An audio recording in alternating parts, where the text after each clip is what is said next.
What's up, guys? So today, as the title suggests, we're going to go over some of Brad Schoenfeld's research. Now, keep in mind, Dr. Brad Schoenfeld is one of the most popular experts in hypertrophy right now, muscle growth.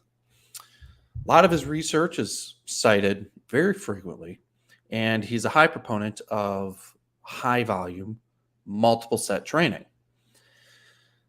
Now, the thing is, the vast majority of exercise literature over the last 50 years shows that when training with a high level of effort to muscle failure, and this is where we're going to dive into what muscle failure actually looks like in this video, but the majority of the exercise literature over the past 50 years, whether you want to believe it or not, shows that multiple sets to failure are no more beneficial than single sets performed to failure.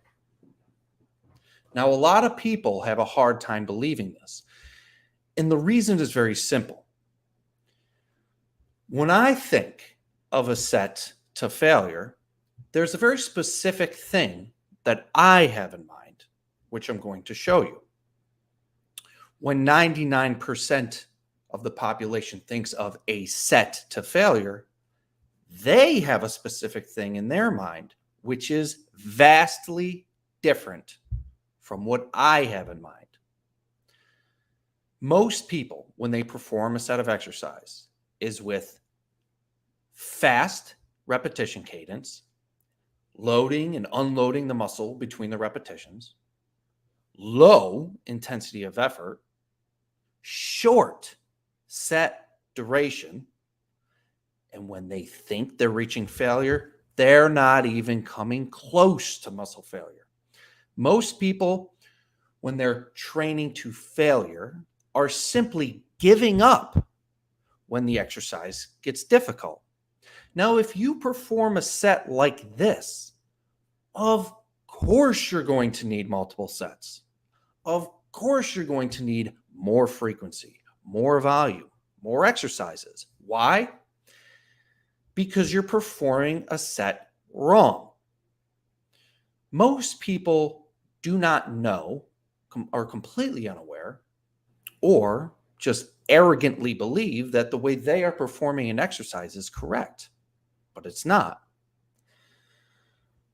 So the vast majority of the last 50 years of exercise science literature shows that a single set to actual momentary muscle failure is as beneficial and effective as multiple sets to muscle failure.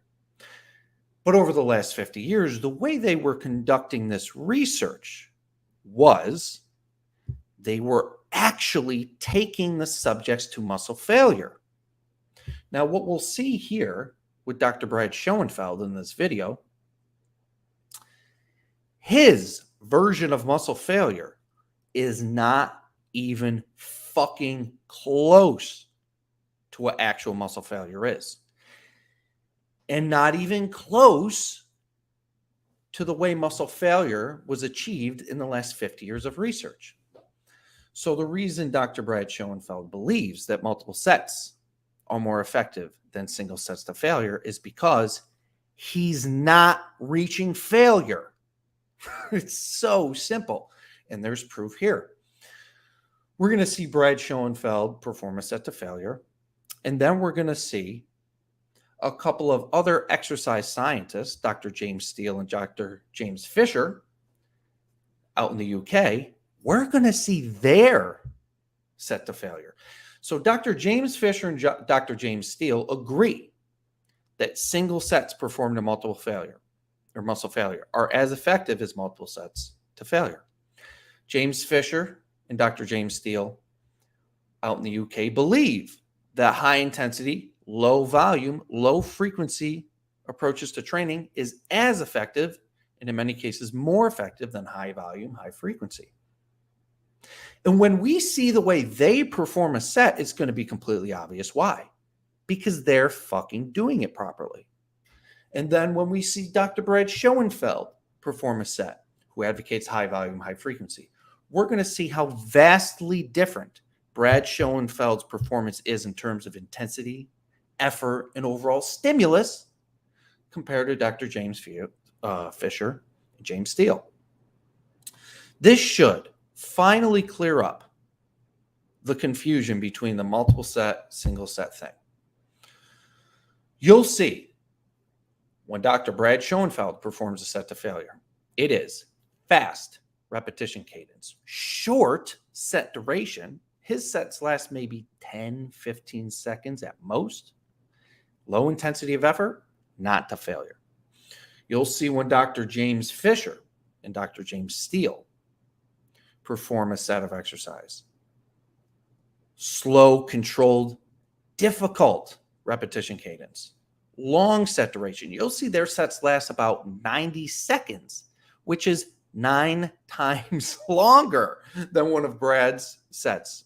It's more exercise. You'll see their intensity of effort is way higher than Brad Schoenfeld's. And you'll also see what true muscle failure actually looks like. Okay? So I'm going to show you. I've got a couple of videos. I did a video 2 days ago where I compared the two. And this is why everybody's so confused in exercise, is because they're following the advice of Dr. Brad Schoenfeld, whose training is, it's pointless. It's pointless because he's not even performing a set correctly. You have to have the basics down first. If you're going to conduct research about performing exercise or exercise to failure, well, you've got to perform the exercise correctly. You've got to actually achieve muscle failure. And when you do these things, then you could come to a good conclusion. But the conclusions Dr. Brad Schoenfeld is coming to are meaningless because he doesn't even have the execution of an actual exercise set correct. And we're going to see that. So I'm going to share the screen.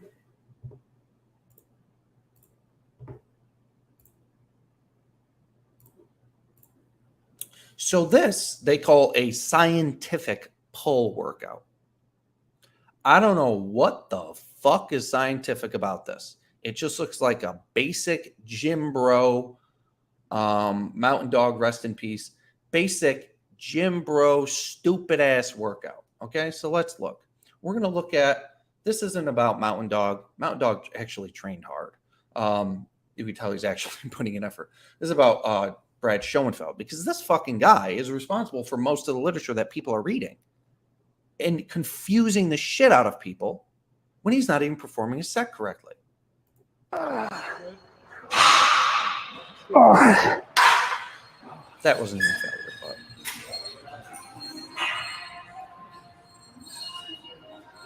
see, all right, we're changing the angle. This is the wrong part of the video. But the thing is, they're not even showing Brad Schoenfeld go to failure because he's not. So we're going to look at a set of exercise from start to finish from the scientist, the researcher that is responsible for the most popular exercise research promoting high volume and saying that multiple sets to failure are more effective than one. Well, let's look what his version of failure looks like. So talking like 9 or 10 reps with a 10 rep max. All right, here we go. Failure set. Failure set. Grab those elbows, squeeze. Good. Good. Good. All the way to failure. There we go, all the way to failure. That's my failure, man. All right, so. Do you know what he said at the end? That's my failure. No, Dr. Schoenfeld. There's no my failure and your failure when you're conducting fucking research that people are paying attention to and relying on for the optimal results in the gym. There is failure and not failure, not my failure.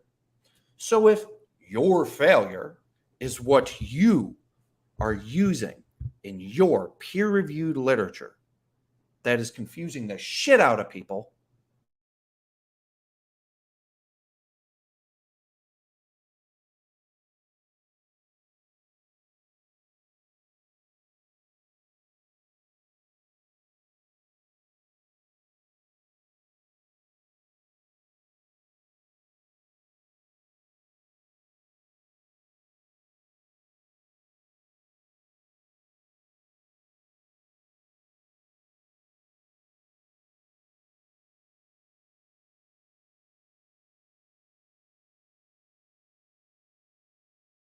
With your bullshit research. You should be ashamed of yourself. People are relying on you for sound exercise research, and that's what you are using as measurement. Unbelievable. Now I'm going to show you two exercise scientists who are actually smart and show you how they are performing a set to failure. And they are coming up with multiple sets to failure are no more effective than single sets to failure, thus saving you hours, thousands of hours of time, hundreds of thousands of hours over the course of a lifetime. Let's look at this.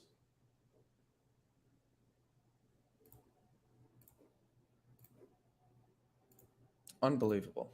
I knew it was bad, but I didn't know it was this bad. Now this, Dr. James Fisher on the right, Dr. James Steele on the left, both PhDs in exercise science, like our buddy Brad over here, conducting good research on good equipment. Now let's see what a real set to failure looks like. Bring your head up a bit. Just look at ahead of you. Slow repetition cadence, maintaining muscular loading. They're not doing reps. They are fatiguing muscle. And squeeze the ball. Very good. Great control. It's already twice as long as Brad's sets.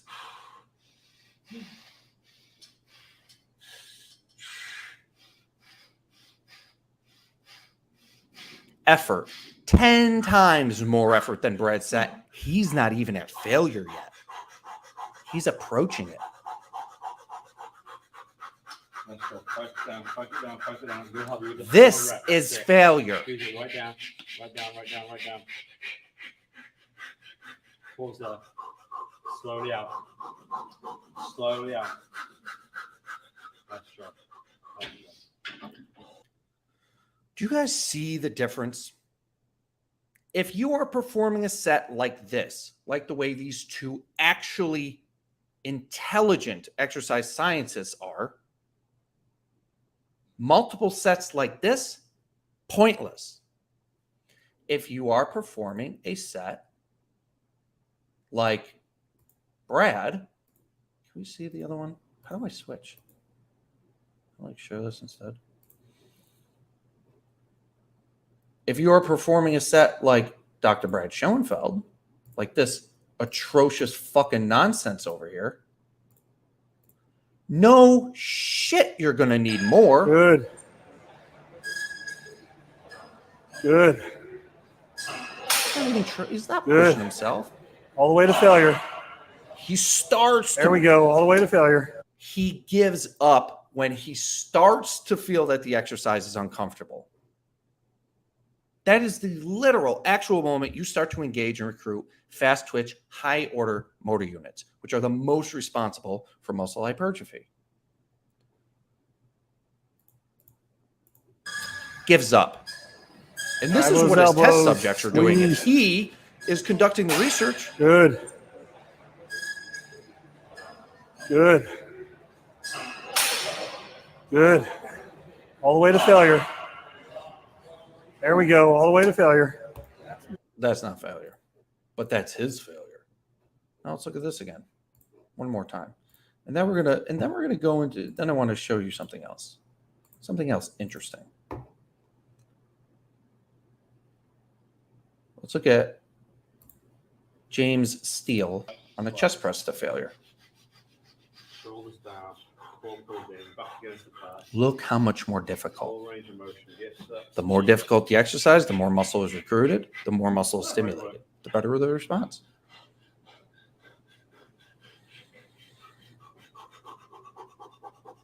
Continuous breathing. Brad Schoenfeld holding his breath. Valsalva's maneuver. These guys actually understand the cardiovascular system as well. Real scientists. Let's go, dig in. There we go.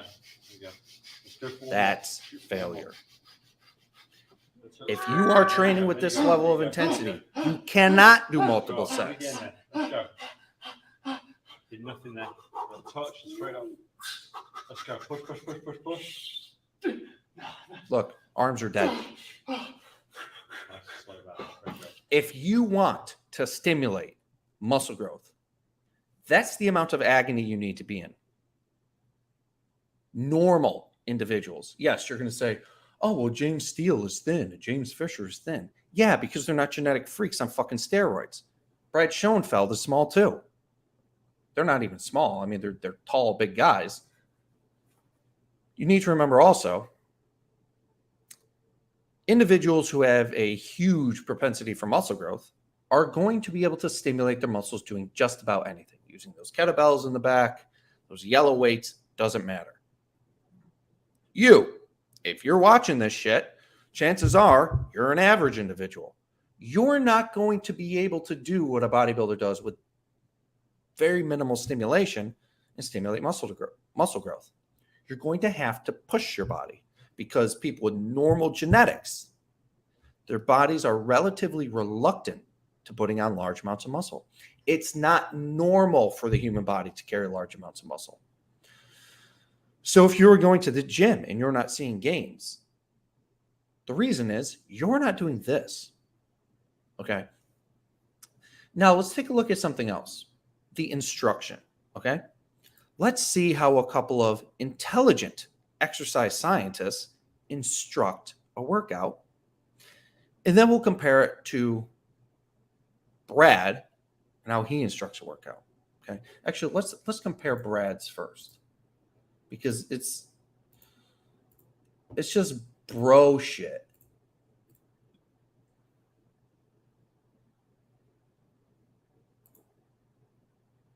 All right, we're going set 2 here.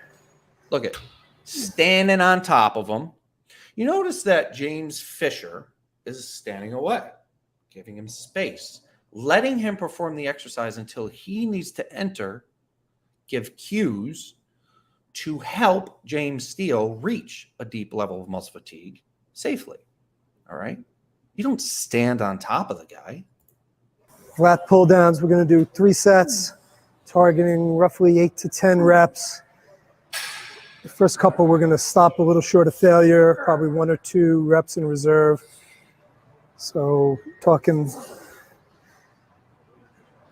like 9 or 10 reps with a 10 rep max. All right, here we go. Failure set. Oh, there's Mountain Dew. Failure set. Watch his instruction. Drive those elbows. Drive Squeeze. those elbows. Good. Good. Good. Nice. Good. Good. Good. All the way to failure. There we go. All the way to failure. That is not how you instruct somebody. Granted, Mountain Dog's a bodybuilder, but you know, he's also a trainer. Now let's look at some real exercise scientists and how they instruct a workout. And this is how I instructed over 20,000 workouts. This is exactly how I did it. No wonder my clients saw sick results. Full range of motion. Yes, sir. There you go. Great work.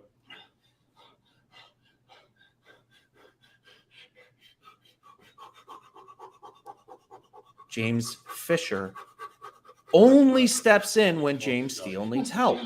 He doesn't say, good, nice, drive those elbows.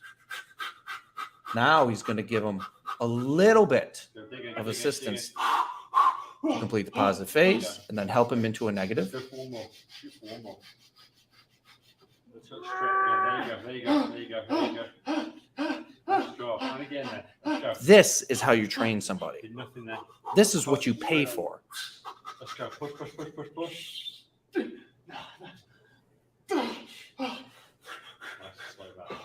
If you have a personal trainer and he's doing what Mountain Dog is doing, good, nice. And I see this shit all the time. Fire that motherfucker. He's useless. He's a workout caddy. He's an exercise cheerleader. This is a trainer. A trainer helps you bring your body to a level of muscle fatigue that you cannot do on your own safely. How does he do this?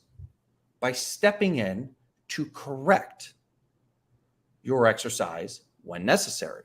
He doesn't say, good, yeah, excellent, try the elbows, blah, blah, blah, blah. No. If your trainer is not doing this, fire him. You're wasting your money. You can do the same thing on your own.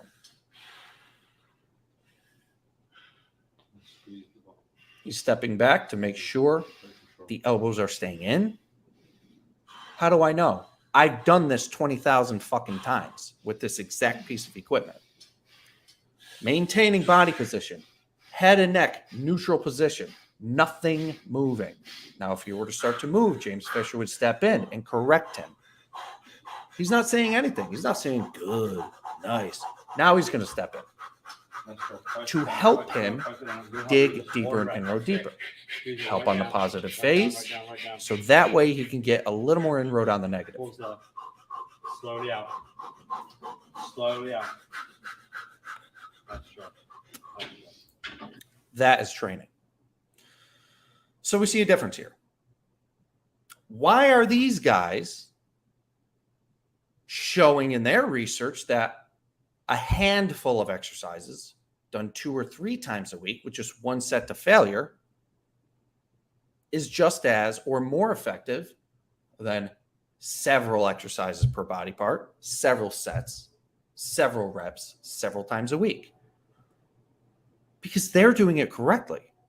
They're going into the gym with a purpose of generating a deep level of muscle fatigue, which results in a deep level of stress and turns on the growth and adaptation mechanism in the body. What Brad Schoenfeld is doing is going in the gym and completing a stupid bullshit bodybuilding bro workout. All right, That's so one my question I did failure. want to ask Brad was, a lot of people talk about when they're doing. Here we go. Arm, get to position. He's going to lock his elbows in. This is a scientific pull workout. This exercise, there is no fucking reason ever to do this stupid ass exercise for your rear delts. Do you want to know why? He just did a pull down and worked the rear delts. Not much, a slight bend to the elbows, not much, but then really focus on the pull. Look how unbalanced. You want to keep the keep this position so it's roughly at the shoulder height. The under, see how it kind of lines up with his posterior delt. We're doing 3 sets here. Keeping the reps a little on the higher end, 12 reps, maybe even as high as 15 on that last set. Look at these repetitions. Burn him, baby, burn him. Dude, look at these repetitions.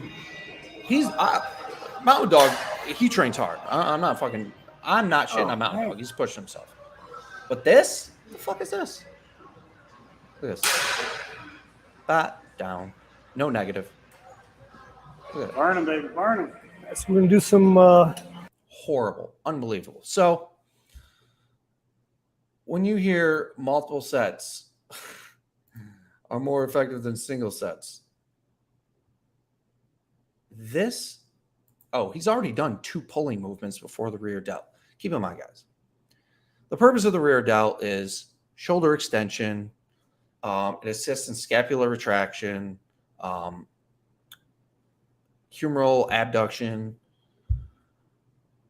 You've done that in the pull down and the row.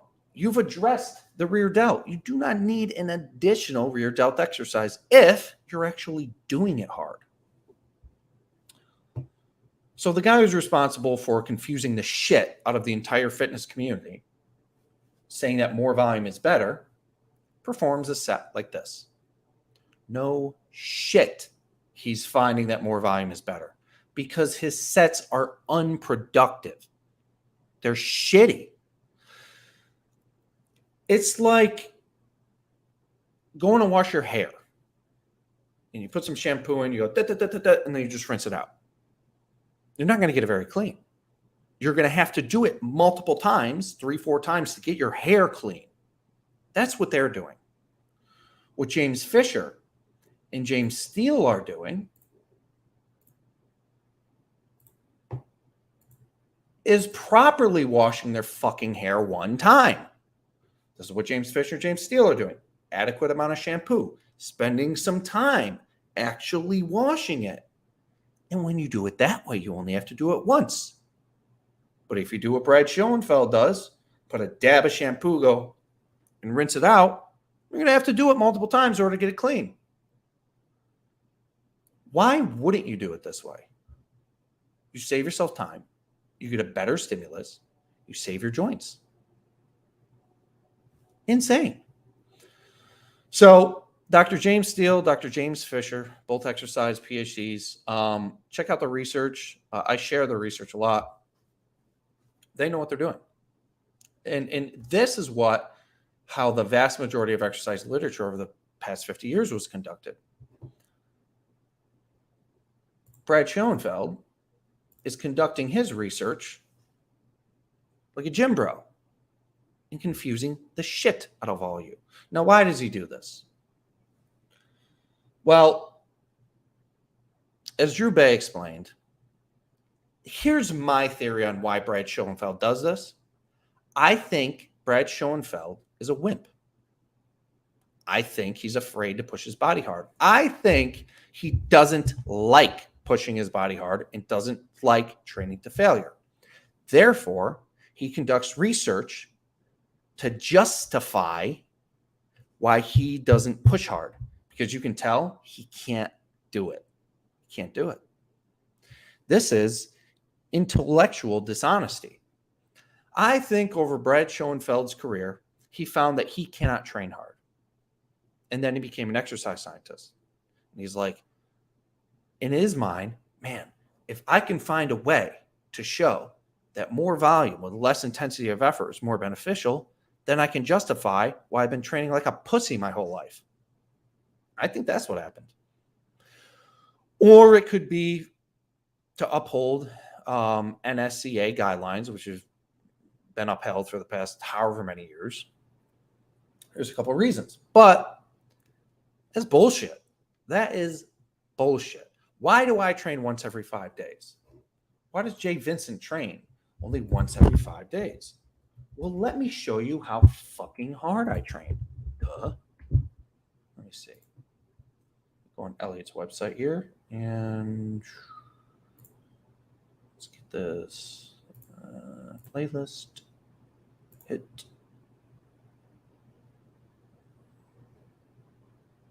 Oh, shut up. All right. Now I'm going to show you how I perform a set to failure. Pretty damn similar to the way, it's identical to the way Dr. James Fisher and Dr. James Steele do. I have to say doctor because a lot of you dumbasses out there won't listen to somebody unless they're a doctor. Well, those two are doctors. And by So that, I mean going. why are you listening to Brad's research and not theirs? Popularity. Just because the iPhone is the most popular phone doesn't mean it's necessarily the best. The Samsung Galaxy is clearly a better cell phone. Better technologically, more reliability. But do you say the iPhone is better just because more people have it? No. If that were the case, the fucking Toyota Corolla would be the best car in the world because it's the most popular car in the world. Just because the Toyota Corolla is popular doesn't mean it's better than a fucking C63 AMG, right?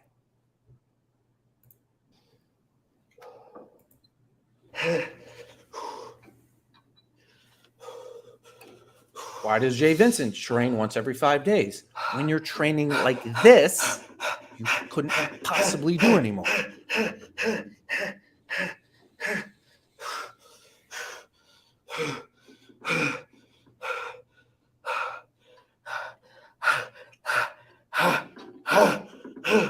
Let's go, Jay. Pull it, buddy.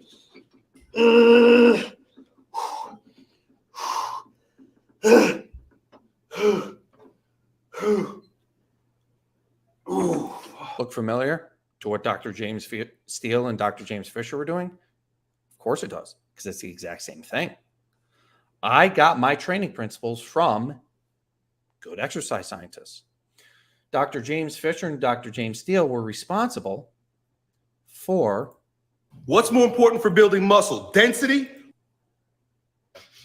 These guys were responsible for a study done in 2013, which looked at all of the available peer-reviewed exercise literature on muscle growth and dissected them in order to find what is the best way to grow muscle. What did they find? Train to failure. Single set training is as effective as multiple set training. Slow repetition cadences, concurrent repetition cadences. Moving too quickly seems to unload the muscle and hinder hypertrophic gains. Frequency, once a week, twice a week, 3 times a week, training like this is equally effective.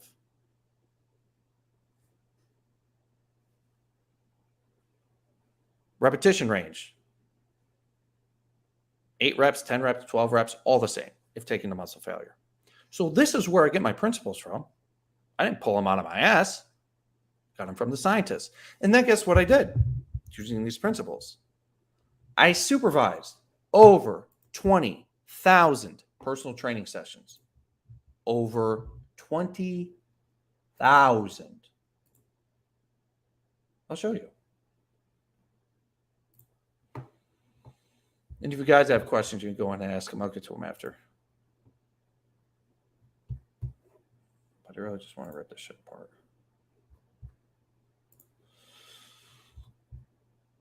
So if there were a better way to get my clients results, don't you think I would have used it? Why would I choose a worse way if I know that there's a better way? Well, we've got this happening all the time. You go to Planet Fitness, EOS Fitness, LA Fitness. We've got trainers who are absolutely, utterly clueless taking their clients' money and just watching them and being a cheerleader. I didn't do that. I instructed my clients. I'm going to show you. Jeez, once I get to it.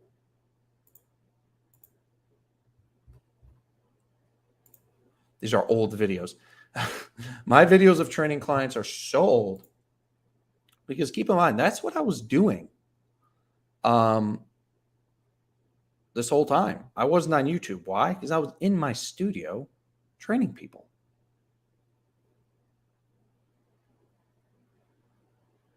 Here's one. This is very old. This is from 2017, guys. You think I'm new to this shit? You think I'm the new YouTube guy? This is from May 2nd, 2017 in my studio. I'm not the new YouTube guy. I've been doing this shit for fucking years. At least 5. Let's see. Let me just get this commercial out of the way for this fucking dumbass.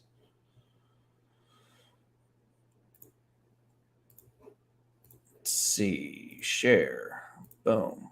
So this is what I've been doing before YouTube.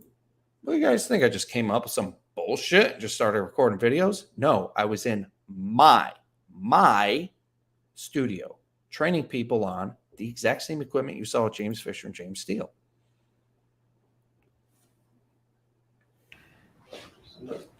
Notice the cameras weren't that good back then. This is our count.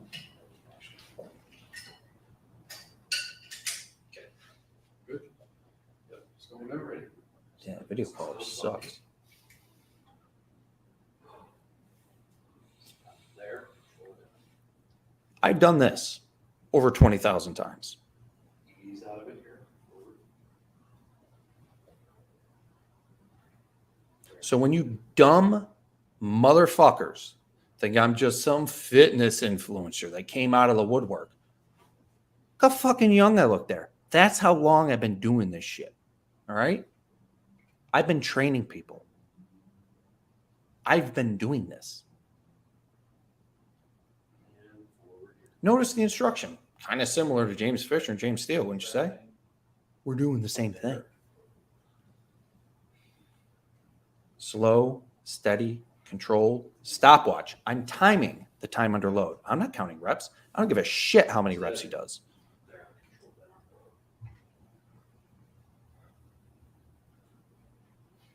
And push. Good. Stay on it, stay on it.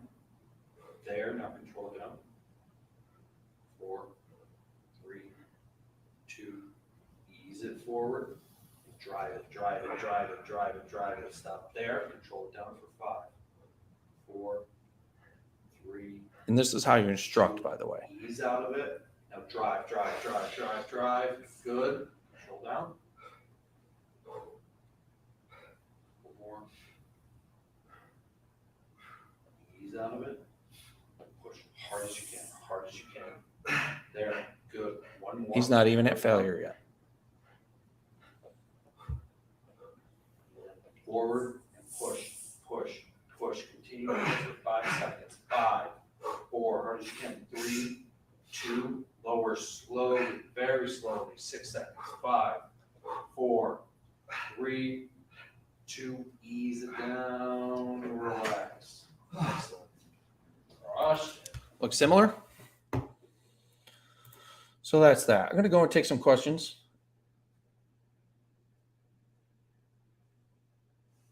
Oh my God. All right, I just read a question. I already read something absolutely retarded. All right, let's see. Let's see.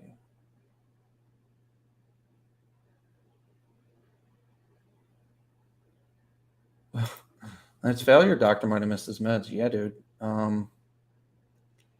Weird.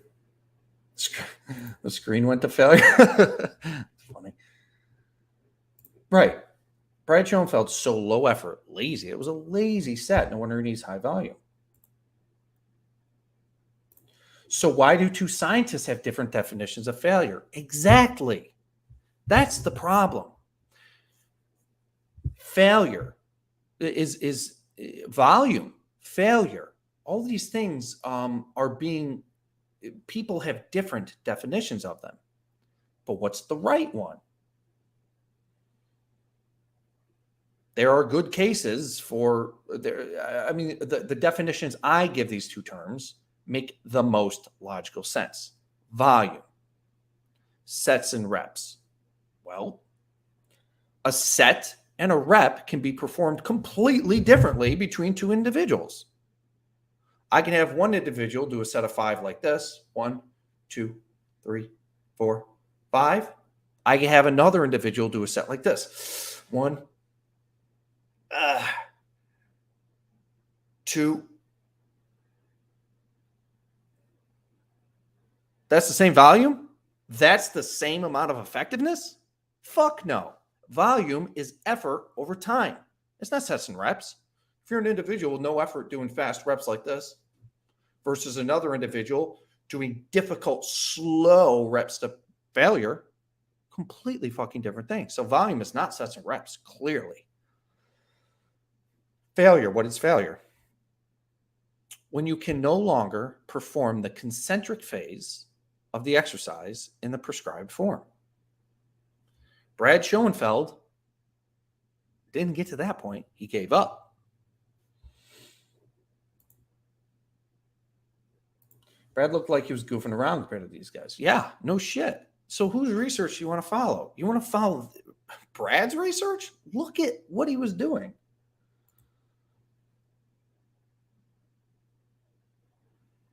All right, let's see. How do we get a hold of studies, proper, knowledgeable people? Let me post it. I'm going to put it in the comments. So I'm gonna the study where James Fisher, James Steele, and Dave Smith looked at all all. Let me say it again. All of the peer-reviewed literature on muscle growth over the past 50 years. All of it. Okay. This is what they came up with. Click the link. It's in the comments. Fuck. Like, how much more evidence do people need? Read that. If you do not dread, Mario's a former client of mine. I've got a video training him. What's up, Mario? If you're not dread going to the gym, you're not training hard enough. It needs to be brutal. Yes. Intensity of effort is key. Yes.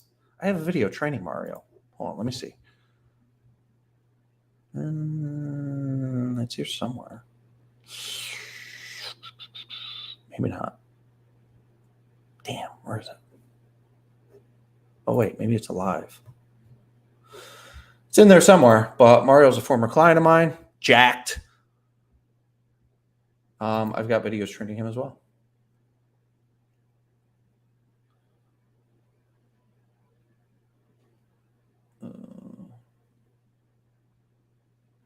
All right. I only have 2 dumbbells. Can I build a decent physique with them? No. Guys, I'm going to say this once, and I really, really, really want you to drill this into your head.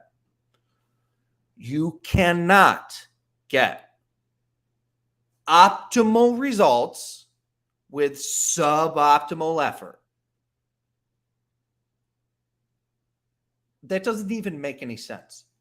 You want a good physique, and the amount of effort you're going to put into it is 2 fucking dumbbells. Get this out of your head. You can't be fucking lazy. You need to be resourceful. You need to be determined. You need to be ambitious and motivated if you want optimal results. No, you cannot build a decent physique with 2 fucking dumbbells. How are you going to progressively overload?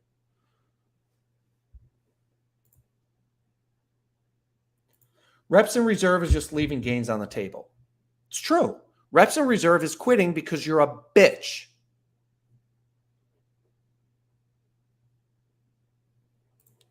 Let's see. Are leg abduction and leg adduction machines beneficial or waste of time? Beneficial.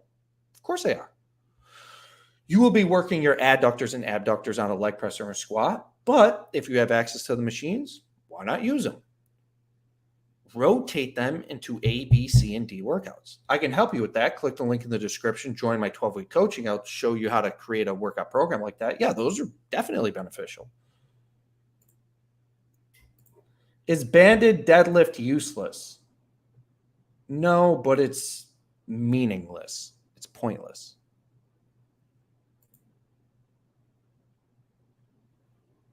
I'm gasping for air at the end of the set. Yes, look at James Steele. Dr. James Steele, PhD, since you guys care about that shit, dying at the end. And he probably did 4 exercises. You didn't even see the leg press.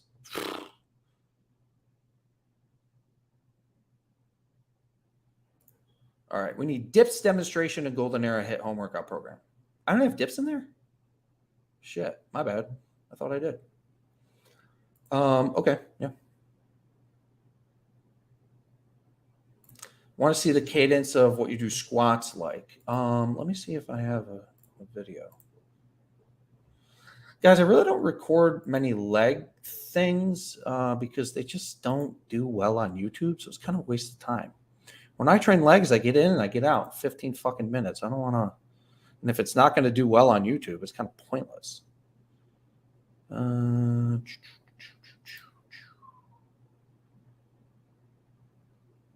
I got one here somewhere. Not seeing it. Yeah, just slow and controlled. Slow and controlled. Let me see what this one's like.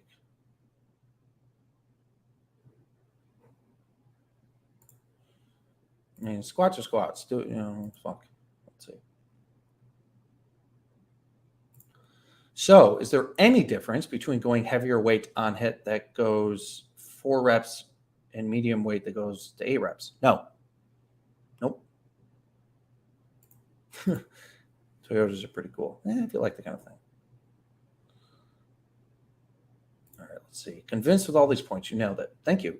Dude, it's logical. I mean, it's like if you can disagree with the points I just made, you are emotionally attached to an idea and you are not using logic or critical thinking. That's the only way around it. That's the only way around it. I can't, like, you couldn't possibly refute what I just showed you. It's impossible. Oh boy. What are your thoughts on Charles Poliquin? Fucking retard. He had synthol in his arms. Charles Poliquin, horrible. All right, let's see. My sets usually take 60 to 90 seconds. When I train with my girlfriend, we use a stopwatch to track our progress from workout to workout. Yes. I mean, he learned from me, so. All right, let's see. But why do those scientists look so skinny? Guys, you need to appreciate the importance of fucking genetics, okay? Most of you, your response to exercise will be modest, okay? This is a critical thinking error because you believe the people who have the biggest muscles must have the best workout. This is wrong. Wrong.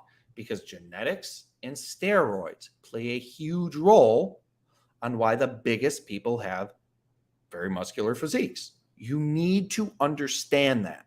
You need to understand that. You are not in control of how big your body gets. Sorry.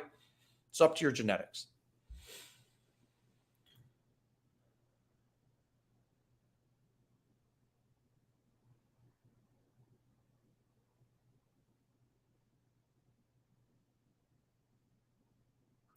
Time under load is garbage. This guy's a genius. Mechanical tension and force production is what makes your muscles grow. These are some words that you read somewhere and you're regurgitating them and you think you know what the fuck you're talking about. What is time under load is garbage? Do you know every time you work out, there is time under load? Genius. You're a very smart guy. So smart. Slow reps are stupid. Exceptionally slow concentric. Okay. Who are you again? Oh, yeah. Nobody knows who you are. Nobody cares. Nobody ever will. Fucking idiot. Fucking idiot. Some people just say such dumb shit. And it's funny because like they're trolling. But it's like, shut up.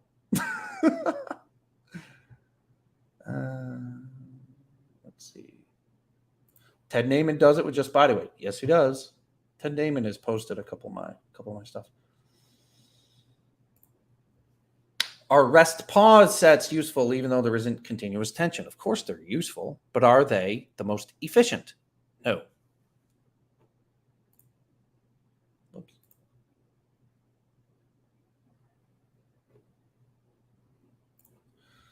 Can you explain the importance of the concentric portion of the movement since I thought the eccentric recruits more muscles? No. The eccentric phase does not recruit any more muscle. The reason you are less strong on the lifting phase, the concentric phase, the contracting phase, is due to something called intramuscular friction. Okay? When you are lowering the weight, there's less intramuscular friction, allowing for more cross-bridging between actin and myosin filaments, allowing for more muscle tension. They're equally important. All right, let's see. How many reps would you say is realistic progression from workout to workout? Eventually, you're going to get to the point where you don't get any additional reps for weeks, and that's normal. What I recommend you do is just use a stopwatch instead. So that way you could see a progression in time under load. So say one workout, you get 55 seconds on the chest press. The next workout, you get 58 seconds. The next workout, you get 1 minute and 5 seconds. That's a more accurate way of measuring progression. Reps, it may take you weeks to be able to do an additional rep. So from workout to workout, you can expect it to take weeks to get an additional rep at some point.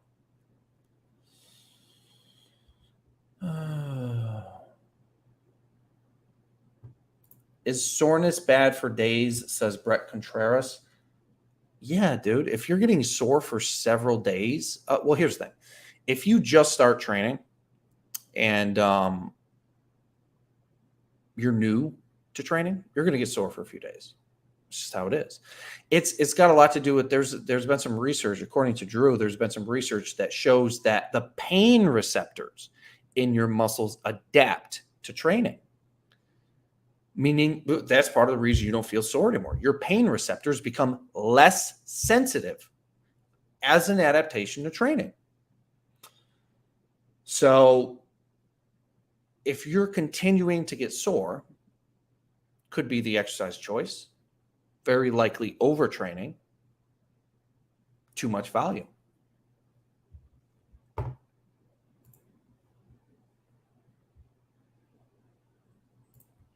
So you should expect improvement from workout to workout in your time under load up to a certain point. So remember, I showed you a video of me training an individual. I've done that 20,000 times over the course of 7 years. What I noticed is in about 3 months, it will start to slow down drastically. You'll notice in the first few weeks, you'll be able to do much more time on every exercise, much more weight usually, but it goes like this and it starts to taper off. So there will be a point where it will take several workouts to see an improvement in time under load. This is normal. This does not mean change anything. Okay? This is normal. The problem is people's expectations for improvements. People expect to improve aggressively and rapidly, and then when they don't, they think something's wrong. Ever consider that maybe adaptations and muscle strength are, I don't know, slow? Well, it's true. So at a certain point, at about 3 months, your improvements in strength are going to slow down tremendously.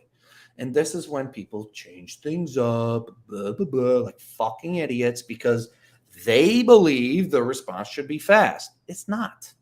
It's not at all. So yes, they'll slow down. All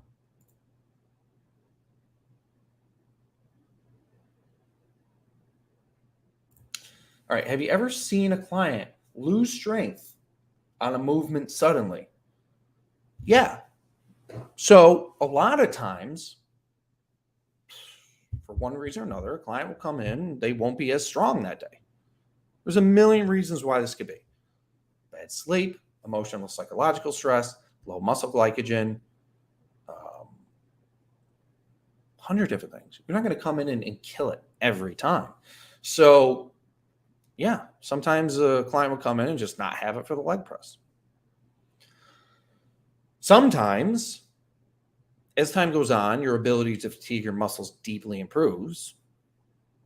Sometimes I have to remove an exercise. And this would be often the case with pulling movements. So a lot of the times I would have an individual do leg press, leg extension, leg curl, chest press, pull down, overhead press, and then we'd get to the row and they'd have nothing. What I would do is then alternate between pull down and row, take one of them out.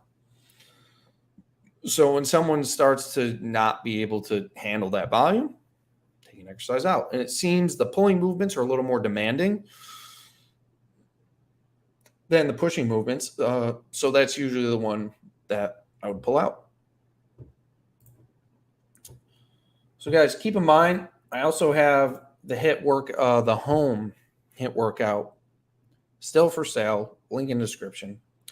Obviously, it's got all the videos explaining these important concepts. And then a bunch of exercises you can do at home with minimal to even no equipment at all. Body weight, time static contraction, all that kind of stuff. So if you guys are interested in working out at home, get that.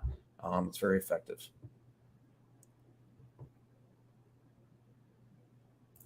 Let's see. Is there any difference in performing 12 reps for 90 seconds or 8 reps, but also 90 seconds? Nope. Exact same volume. No difference at all. The only difference is going to be, obviously, your repetition cadence. Dips in the Golden Era hit home program. Yeah, I know. I saw that earlier. I recorded those. I don't know. I recorded dips. I don't know where it is. I'm actually going to look right now. I'm going to find it. I know I recorded it. Just lost it. Forgot to put it in. But I'll update it. I'll put in the dips. Do you train any different when coming back after a long break? No. No, I don't. I don't come back after a long break. The longest,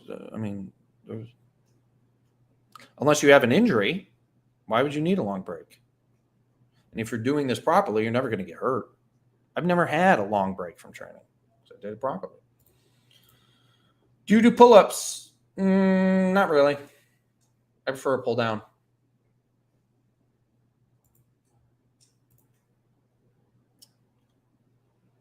Do you have a dip on a bench? I do in the hit home workout. So there is a bench dip in the hit home workout video series. One of the questions, dip demonstration, hit home program. There is a dip in there. A dip you can do at home, not a parallel bar dip. Right. Yeah, I do have dips on it.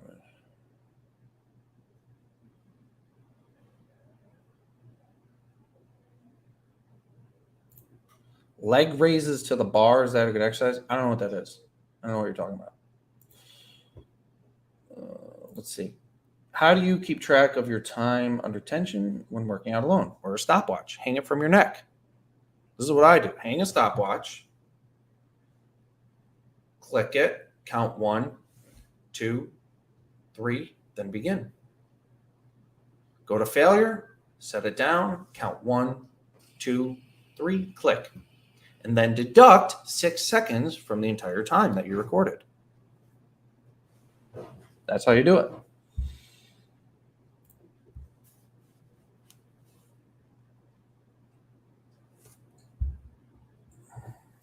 All right. Is there a HIIT exercise that you would do specifically to target abs? Why do you want to target abs? Please answer that question, and then I'll answer it. Why do you want to target abs? Best chest workout. Do you mean exercise? In the gym when going one set to failure. All exercises are equally effective. There is not one that is best. It's not the exercise. It's how you perform the exercise. They're all the fucking same. The only reason you think some exercises are better than others is because of YouTube. Because YouTubers need to come out with content. And they're out of ideas. So what do they come up with? Best exercise for blah, blah, blah, blah, blah, blah, blah. Top 3 exercises for blah, blah, blah, blah, blah. And that made you guys think that there are differences in the effectiveness of exercises when there fucking isn't. They got you. They fooled you. They conditioned you.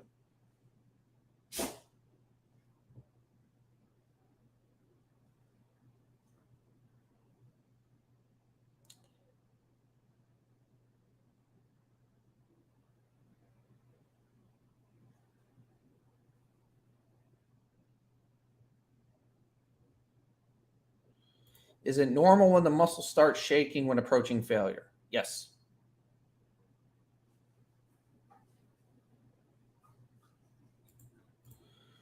Hanging leg raises on the bar. No, it's a stupid ab exercise. Don't do it. It's just stupid. Any tips to avoid cramping are pretty much good, but my lower abs cramp like hell doing crunches. Low potassium. Dehydrated. Could be genetic. For some reason, they just cramp. Maybe you're contracting too much. Maybe try a different ab exercise. Try not contracting as much. But let's see.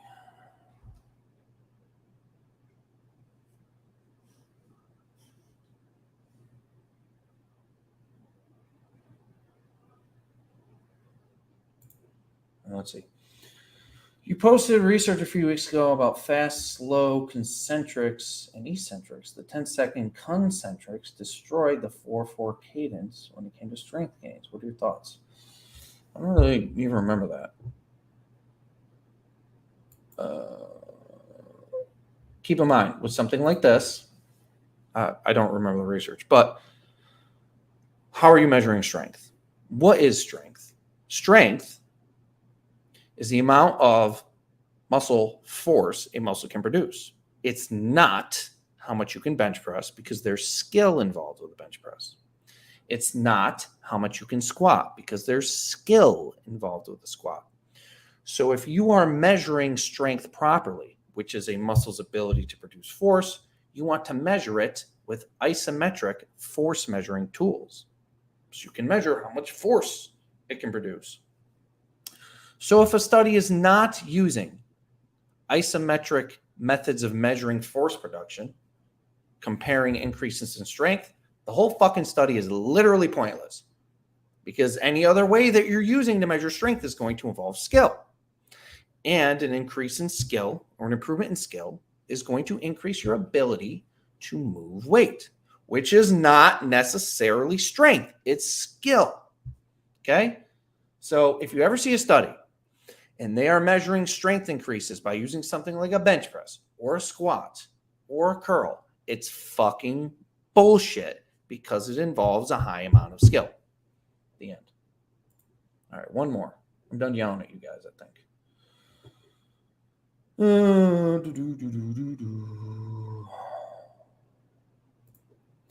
I should like going to the gym regularly, just like daily routines. Yeah, that's fine. Keeps you sane. Off days, yeah, on off days, you can do whatever you want. Just don't lift weights. Do whatever you want. Like, walking is not exercise. It's recreation. It's movement. It's activity. The only thing that is exercise is really strength training. So you can do anything you want on your off days, just don't strength train. There's a million other things to do besides strength training. You could literally go do functional training because it's not even exercise and be fine.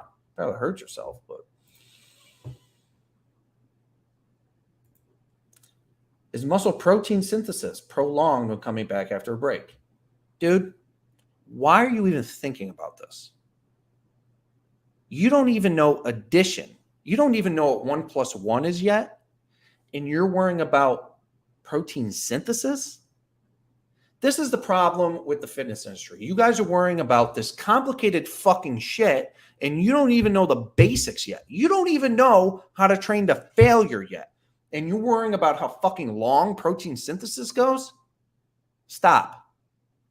Stop. I'm not even answering that. Learn how to train first. Because the length of protein synthesis is fucking irrelevant because most of you are going to see modest results from training anyway. Why you think you're not turning into Jay Cutler because you don't have the timing of protein synthesis right? You fucking crazy? Jesus. How long do muscles grow? All right, dude. Yeah. Good point. If Brad screwed up his failure proximity, imagine the noobs that are in the study. Good fucking point. Real good point.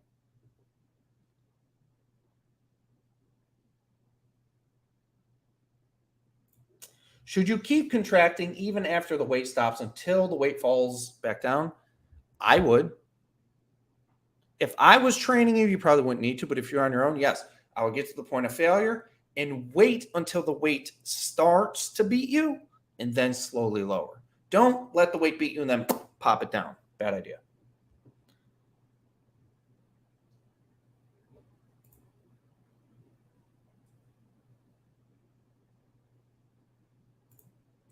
All right, I'm going to complete failure, but lifting a weight that allows me 30 to 45 reps. Is that okay? No, that's not okay at all. That weight is not enough load to aggressively fatigue your muscles. Your gains are going to be suboptimal if you're in the 30 to 45 rep range. No, you want to stay below 20. You have to stay below 20. All right. Do massage guns help recovery? No. Oh my God. Man, I hate the fitness industry. No. No. How the fuck would a massage gun increase the rate at which your muscles repair? How would punching your muscle make it repair better? It doesn't make any sense. Most of what's happening in your muscle is biochemical reactions and hormones. Punching your fucking muscle isn't going to do anything to hormone production and biochemical reactions. Massage guns are a fucking gimmick. Gimmick. I don't think there's any research that supports myofascial release even works. Yes, definitely stay below 20. Because, dude, if you're doing a relatively slow repetition cadence, you must be there for 5 minutes.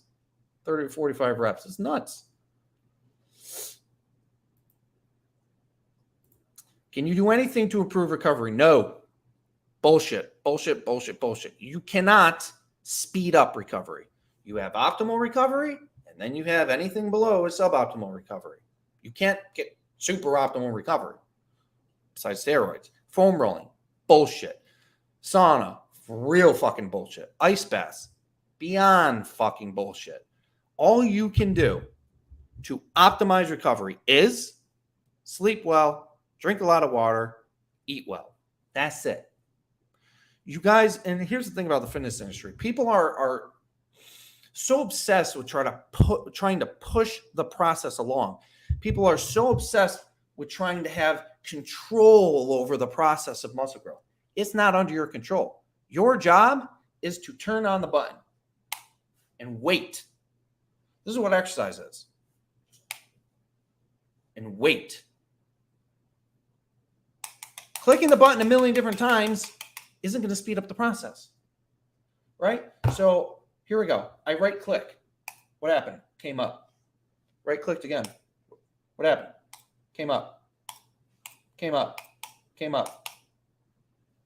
I only had to do it once. Why did I do it 5 times? So you can't speed it up. You just have to sleep.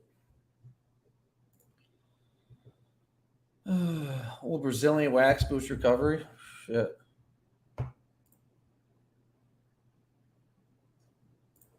Calves are stubborn muscles. Is there anything special to do for calves? Just train them hard. Calves are almost entirely fucking genetic. The length of your calf muscle is going to determine, and its muscle fiber density, is going to determine how big that calf muscle can get. If your calves are small, probably genetic. They're not going to get much bigger no matter what you do.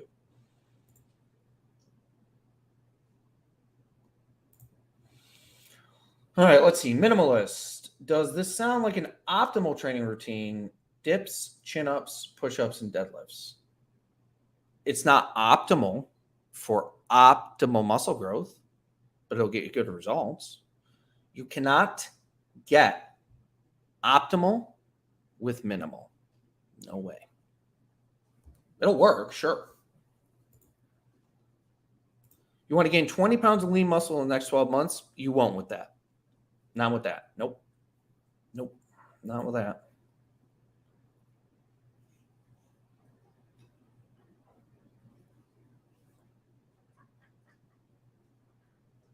Let's see. Would you recommend cutting out bench press altogether or not go as deep due to joint damage? If you're going to do it, don't go as deep. The alternative being push-ups and chest flies. You can do a bench press. It's just not ideal because it doesn't adduct the humerus. You can feel it. Put your hand on your chest. Bring your arm in. What happens? Your chest tightens. Wanna know why? It's a function of your fucking chest. It's humeral adduction. So do an exercise which adducts the humerus. Even a push-up doesn't. But the thing about the push-up, you can put your hands close together. You really can't. You really can't adduct the humerus. I mean, the best option is going to be a converging chest press. Adducts the humerus. Or a chest fly. That's really what it is. Are gymnastics rings useless? They're not useless. It's just a stupid tool. It's like are gymnastic rings a good exercise tool? Are scissors a good way to mow your lawn? That's the question you just asked me. Will it work? Sure. Is it fucking stupid? Yeah.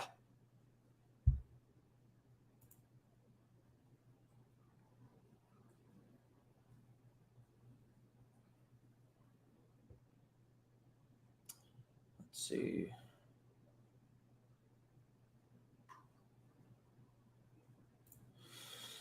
How can you get a lower body workout using body weight? I'm able to get 25 reps of slow squats using body weight. Well, you apparently did not get the HIIT home workout because there are leg exercises in there that allow you to train your lower body using body weight. Click the link in the bio. I have exercises in there for that. If you surpass the time goal of 2 minutes to failure, should you still keep contracting? I mean, you could, but what I would do is I would set the weight down, go a little heavier. Just do it again. Would you coach someone on steroids? Yeah, why not? I don't give a shit. You can all take steroids. I don't give a fuck. It's up to you. You got women getting butt implants and lip implants and face implants and fucking birth control and all this shit. Why are you guys scared of steroids? I don't care. Who do you want?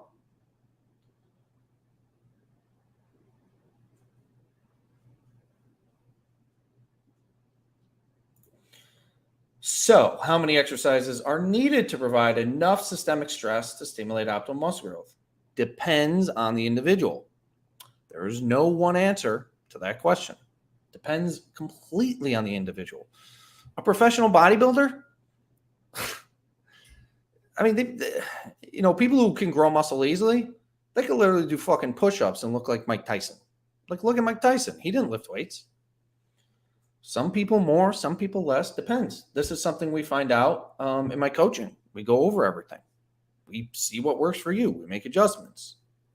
You can't answer the question. You have to, it's literally like a science experiment. You have to dial everything in. All right. Can you explain why should a set duration be between 60 and 90 seconds? Well, a set duration between 60 to 90 seconds allows for an adequate amount of metabolic stress. It allows you to use a weight that isn't so heavy that it could be dangerous on your joints, but also a weight that is not so light that it takes 3 minutes to reach failure. That's pretty much why. It allows you to aggressively fatigue your muscles without using too heavy of a weight or too light of a weight, and to accumulate enough metabolic stress through adequate time under load. That's why. All right, guys, I'm going to wrap it up now. Go to goldenerasystem.com. If you haven't gotten the Golden Era System yet, you're crazy. It got demonstrations of every exercise you could find in a gym, how to do them using this protocol. It's got videos of how to diet.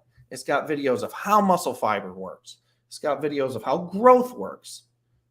The Golden Era System has everything you need to get started using this training, okay? If you haven't gotten it yet, get it, do the workout, and you'll be utterly shocked how quickly your body responds, all right? So I got to pee real bad.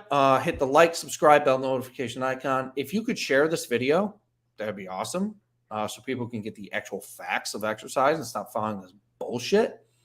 And, that's the goal. The goal is to give people evidence-based recommendations for training. Share this video. I will upload dips eventually. I got to have someone around to film it for me. But guys, please upload dips. Just do them slowly. Just do dips slowly. That's all. I have a video of dips already. I'll upload it. All right. So like, subscribe, bell, blah, blah, blah, blah, blah. And I'll see you guys in a few days.